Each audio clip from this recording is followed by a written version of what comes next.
Last concept मैंने बता दिया था लास्ट क्लास में। आज ये क्वेश्चन चलेगा और ये क्वेश्चन मैं आप सभी को बता देता हूँ, आपका बहुत ही इम्पोर्टेंट क्वेश्चन है। चाहे कैसे किसी भी एंगल से आप करके जाओ, इसी बेस के ऊपर एक क्वेश्चन आएगा। अब ये हर बात में आपको यही बार नहीं समझाऊंगा कि इस क्वेश्चन पे नहीं आएगा। क्वेश्चन थोड़ा टिल्ड कर देता है, बदल देता है, लेकिन ऐसा नहीं कि पूरा का पूरा बदल गया है, लैंग्वेज बदलता है बस। उसको समझ लिया आपने, कर डाला। तो ये जो क्वेश्चन है बहुत इंपॉर्टेंट क्वेश्चन है, पेपर में आता है बहुत अच्छे से। जब उसको पेपर हार्ड बनाना होता है ना, तब बनाना होता है, तो ये ऐसे उठ क्वेश्चन डालते हैं, ठीक है, कि आपको निकालने में, कैलकुलेशन करने में थोड़ा समय ज़्यादा लगे। तो जिसके हाथ में प्रैक्टिस ज़्यादा होगी ना, तो वो जल्दी निकाल लेगा और टाइम बचा लेगा। इसके बाद वो आधा अधूरा नॉलेज कहते हैं ना, जिसे पता है, कुछ कॉन्सेप्ट पता है, वो धीरे धीरे कर रहा है, तो उसमें टाइम खा जाएगा वो पूरा। ये क्वेश्चन तो ध्यान देना, क्या करना है आपको, find the point on the x axis which is equi distance from the point this. अब क्या होता है, एक लाइन है, आप समझना बेटा ध्यान से। मैंने ए माना, इसको 2 माइनस का 5 माना, और ये आपका बी है, -2,9 हो जाएगा। क्लियर। ये बोल रहा है कि इस लाइन का डिस्टेंस जो है ना, इस लाइन का डिस्टेंस एकदम इक्वी डिस्टेंस पे, मतलब जो इक्वी डिस्टेंस बोलता है बीचों बीच सेंटर में, ठीक है। और उस सेंटर में आपको क्या दिखेगा, उसको मैंने कुछ भी मान लिया, मान लो पी मान लिया, मैंने क्या मान लिया, पी मान लिया। अब इस पॉइंट पे क्या, find the point on the x axis. किस पे, x axis, which is equi distance, which is equi distance. तो यहाँ पे क्या हुआ, x, 0, जरा ध्यान से समझो क्या कह रहा हूँ मैं। आपको एक लाइन है, कह रहा है एक लाइन का इक्वी डिस्टेंस मतलब एक लाइन के बीचों बीच की डिस्टेंस पे एक दूरी है, उस पर वहाँ पॉइंट है, वहाँ पे पॉइंट आपको ऐसे दे रखा है। कैसे दे रखा है, बोला एक्स एक्सिस, और एक्स एक्सिस मैंने कहा था जब भी दिमाग में बत्ती जलेगी तो x, 0 होगा, ऐसे दे रखा है यहाँ का पॉइंट। तो उसने ऐसे ना दे के उसने सीधे एक्स एक्सिस बोल दिया, तो समझना आपको है। अब बोला गया फाइंड द पॉइंट, भाई किसके पॉइंट, एक्स एक्सिस पर जो इक्वी डिस्टेंस बन रहा है, तो एक्स एक्सिस पर कौन है, एक्स, ये रहा, कॉमा है 0। इसका मतलब मुझे यहाँ की वैल्यू पता होनी चाहिए कि एक्स की जगह पे कौन सा नंबर आएगा। बात समझ लिया, क्वेश्चन क्या कह रहा है, वो यही पूछना चाहता कि बताओ एक्स एक्सिस, बोला फाइंड द पॉइंट भाई किसका, ऑन द एक्स एक्सिस पर। एक्स एक्सिस पर जो एक्स एक्सिस कोमा एक्स ही है, मतलब ये एक लाइन एक्स, ये कौन सी थी है, एक्स एक्सिस ये होते भाई एक्सिस। तो एक्स एक्सिस पे कहीं ना कहीं तो कट रहा होगा, जब एक लाइन डिस्टेंस बन रहा होगा तो बीचों बीच में कहीं डिस्टेंस कट रहा होगा, तो वो उसकी यहाँ पे एक्स पे टच कर रही होगी। तो एक एक्स हो गया और एक 0 हो गया। कह रहा है यहाँ का मुझे पॉइंट बताओ कौन सा पॉइंट होगा। बात समझे। तो इसी हिसाब से मैं क्वेश्चन निकाल रहा हूँ। तो ये क्वेश्चन इसलिए इंपॉर्टेंट है क्योंकि इसके अभी और भी क्वेश्चन दिखाऊंगा जब आपके थोड़ा सा वैसे होगा कि एक्स्ट्रा क्वेश्चन में बात आएगी। जब देखो इसे कैसे करते हैं, क्या लिखा हुआ है, इक्वी डिस्टेंस सभी को पकड़ लेना है। क्या पकड़ोगे, आपको एक लाइन खींचनी है और तुरंत बोल देना है कि ए पी बराबर बी पी या पी बी, जो भी लिखना चाहते हो, ये बराबर डिस्टेंस होता है। एक बार यहाँ से यहाँ तक डिस्टेंस लगा कर रखूँगा और एक बार यहाँ से यहाँ तक डिस्टेंस लगा कर रखूँगा, और ये इक्वल डिस्टेंस है इसलिए मैंने इक्वल में रखा। इक्वल डिस्टेंस बोला गया, इक्वल डिस्टेंस पे पॉइंट है तो भाई इक्वल में रख दिया मैंने, आया। अब आपको पता है कि ए पी के हमने पॉइंट लिखा, ए पी के, तो ए पी के मैंने जो पॉइंट लिखा तो मैंने ऐसे लिखा कि ए पी के x1 कितना है 2 और x2 कितना है x2 बेटा x2। मैं अभी ए पी की बात कर रहा हूँ, ए से लेके पी तक आऊँगा। तो ए पे तो भाई ये पॉइंट है, पी पे ये पॉइंट है जिसका मिटा हुआ है x, 0। तो यहाँ पे x आ जाएगा।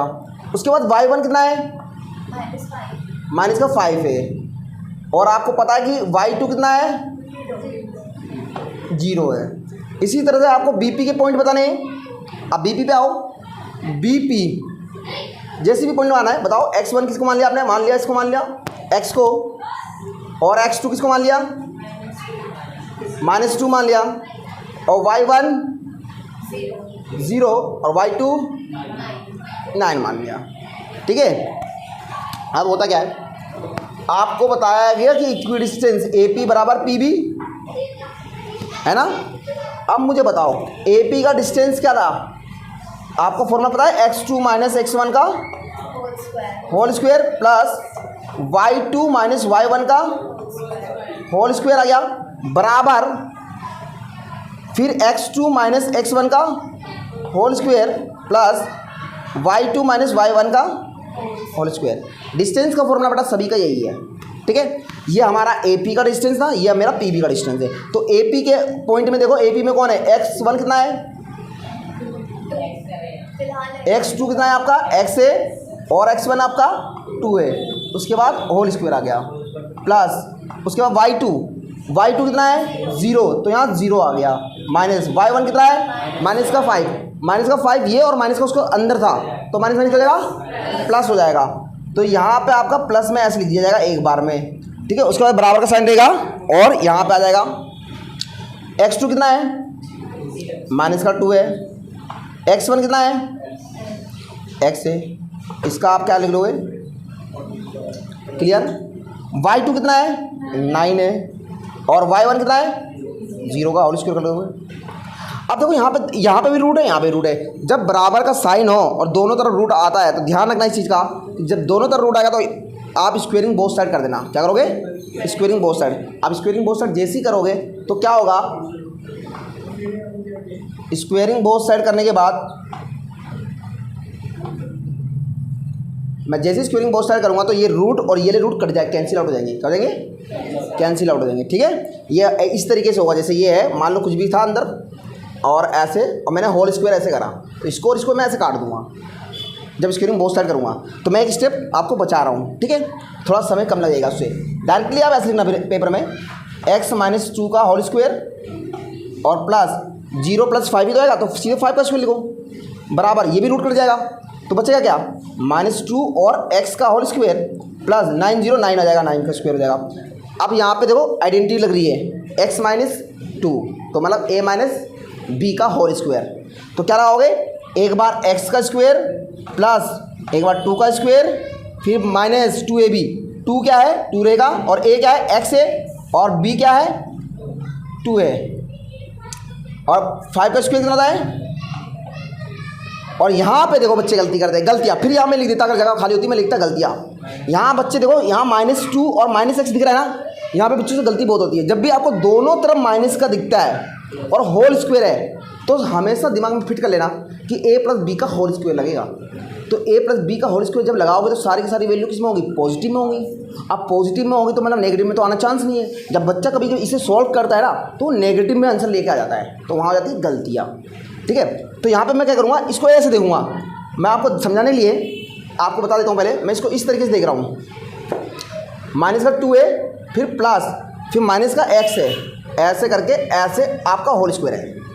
पूरा का पूरा ये a माइनस में लेना है और पूरा का पूरा ये माइनस में x लेना है, b जो आपका b है, माइनस का a लेना है और माइनस का b पूरा का पूरा लेना है, ठीक है। और प्लस का बीच में आइडेंटिटी बना रखी है। तो अब क्या है, a प्लस बी, अगर ये मान लो पूरा a है तो प्लस ये पूरा b है तो b, तो क्या होगा a प्लस बी का होल स्क्वायर क्या होता है, सभी बच्चों को बता, a square plus B square plus 2ab ये होता है।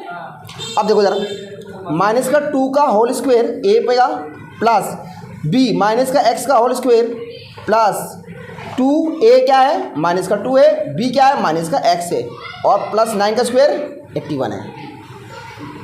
अब देखो यहाँ पे तो आपका क्या जाएगा, x स्क्वायर और प्लस 2 का स्क्वायर 4 माइनस का 4x और प्लस का 25 और बराबर यहाँ पे 4 आ जाएगा, यहाँ पे x स्क्वायर आ जाएगा। आपको पता है स्क्वेयरिंग में नेगेटिव में जब भी कोई वैल्यू होगी वो पॉजिटिव में बन के आएगी, ठीक है। और उसके बाद यहाँ पे 2 2 जा 4 और माइनस माइनस क्या हो जाता है मल्टीप्लाई में प्लस हो जाता है 4x और प्लस 81। यहाँ तक सभी चीज़ को समझ में आया। फटाफट इसे कॉपी करो और स्क्रीन शॉट लो, स्क्रीन शॉट ले लो। यहाँ तक हो गया था। यहाँ से अब आगे देखो, ये x स्क्वायर वैसे ही रहेगा, x स्क्वायर वैसे ही रहेगा बराबर। अब देखो ये प्लस का 4 है 25 है, देखो ये भी प्लस का 4 है। जब भी इक्वल में अगर दोनों साइन सेम होता है ना वो कैंसिल आउट होगा अगर नंबर वैल्यू सब बराबर होगा, ठीक है। ये x स्क्वायर है तो ये भी x स्क्वायर कट जाएगा, तो बचा क्या आप, हाँ बिल्कुल प्लस होना चाहिए, मतलब जैसे बराबर यहाँ पे मान लो 7x है बराबर, यहाँ पे भी 7x है, दोनों प्लस में, तो मैं आराम से काटूंगा, क्लियर। अगर ऐसा होता 6x प्लस 3 बराबर यहाँ पे आ जाता 5x माइनस का और प्लस 3 आ जाता, तो बताओ इसमें से कौन सा पार्ट कटेगा? 3 कटेगा, क्योंकि दोनों साइन सेम है, काट दो। समझे? तो वही मैंने इस्तेमाल करा कॉन्सेप्ट यहाँ पे। तो क्या करा, जैसे मैंने जो काटा हुआ पार्ट कट गया सारा, जो सेम था वही, बाकी अब बचा माइनस का 4x और प्लस का बचा क्या, प्लस 4x। बच्चे इसको काटने में लग जाते हैं, कहते हैं मैं तो इसको काटूंगा, देखो प्लस का इधर है, इधर माइनस में, कट जाएगा। नहीं कटेगा बेटा, क्योंकि जब ये उठ के इधर आएगा तो एक बात बताओ, वो खुद माइनस में हो जाएगा, और 81 ये इधर जाएगा, माइनस का 25 हो जाएगा। अब बताओ, ये तो माइनस का 8x हो जाएगा। बचा तो मैं तो काट देता माइनस प्लस देख के। उसे देखो 81 में से अगर 25 जाएगा, कितना हो जाएगा? 56 बचेगा। अब ये x यहीं रहेगा, और 56 के नीचे माइनस का 8 के साथ कटेगा, तो 8 बन जाए, 8 से बन जा। बच्चा कैसे लिखता? ऐसे लिख के, और कहता हवे में माइनस उठ रहा है।